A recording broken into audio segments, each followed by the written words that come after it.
We are just a week away from the primary election and 6 months from the November 5th general election. Many people are concerned about voter fraud and just how secure the voting process really is. WRTV Investigates Kara Kenny finds out just how common election fraud is here in Indiana and what's being done to protect your vote. Early voting is open throughout Indiana as the May 7th primary nears. In Marion County, hundreds of voters have already cast their ballots. It's a duty and a right. I already voted. A clerk's office staffer who already voted is demonstrating for us what happens when he tries to vote a second time. So I'm going to pull out my state-issued identification. Once his driver's license is scanned, an error message pops up. The system confirmed it is me at my correct address, already voted. So there is no option to even print a ballot. We did another test. So I'm going to see if it will let me vote. My address is Indianapolis, but I live outside of Marion County. No match found. So that means I can't vote? The system won't allow me to vote unless I'm at the right polling location. It's one of dozens of measures Marion County has in place to prevent against fraud. Election fraud. Does that happen here in Marion County? No.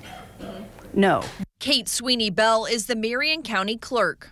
What about dead people? Have you ever had a dead person try to vote? No. In years past, we used to vote on a poll book, and sometimes somebody would sign next to the wrong name. And someone's name, it might be a person who was deceased. The Marion County Board of Voters Registration works with the health department to keep an up-to-date list of voters who died. And then we have what's called a hopper in our statewide voter registration system that shows us everyone that is deceased so that we can remove them from the voter roll. As for all types of voter fraud, Do you get complaints? No, I don't. We have not had any cases of any election fraud, anyone trying to fraudulently register to vote. WRTV Investigates didn't just take their word for it. We check with the Indiana Secretary of State, the U.S. Attorney's Office, as well as online databases. While we did find election fraud criminal convictions in other parts of our state, we had to go back 12 years to find any election fraud cases in central Indiana. In 2012, former Secretary of State Charlie White was removed from office after he was convicted of voter fraud, perjury, and theft. He falsified his address on a voter registration form. And in 2017, WRTV Investigates reported Marion County prosecutors criminally charged a dozen employees with the Indiana Voter Registration Project for falsifying applications. Then prosecutor Terry Curry.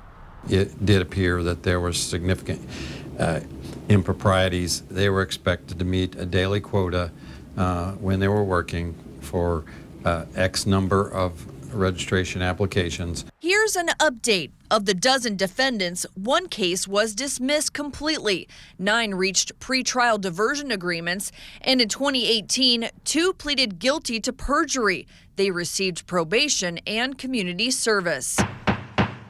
Here in 2024, with both a governor and president at the hands of voters, Marion County election officials emphasize There's zero fraud. There is not. The Indiana Secretary of State Diego Morales is Indiana's chief election officer. His office refused to provide someone to speak with us on camera about election security, telling us no one from SOS is available.